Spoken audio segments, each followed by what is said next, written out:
Sir, stranger things असली में हुआ था। क्या बकवास कर रहे हो? 1980s न्यूयॉर्क के मॉन्टेक में एक पुराना एयरफोर्स बेस था, कैंप हीरो।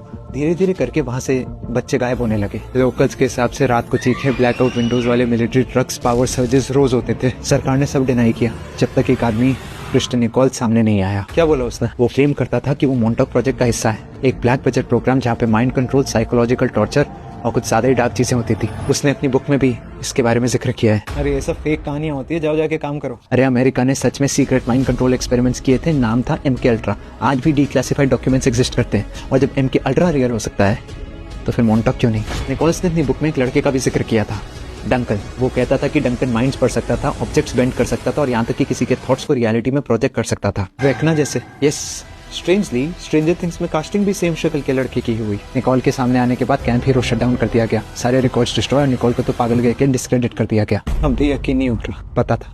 तो एक बात बता, डफल ब्रदर्स ने स्ट्रेंजर थिंग्स का फर्स्ट ड्राफ्ट और किसी नाम से नहीं बल्कि मॉन्टॉक नाम से ही क्यों पिच किया? लोकेशन भी सेम, कैंप हीरो, प्लॉट भी सेम, मिसिंग बच्चे और secret government experiments. Oh my God. MK ultra की तरह मॉन्टॉक भी एक रियल प्रोजेक्ट था, लेकिन उसके एविडेंसेस गायब कर दिए गए, इसलिए आज तक शायद उसे कोई प्रूव नहीं कर पाया। लेकिन मरने से पहले निकोल्स ने एक लाइन बोली थी, स्ट्रेंजर थिंग्स फिक्शन से कम, डॉक्यूमेंट्री से ज़्यादा क्लोज है।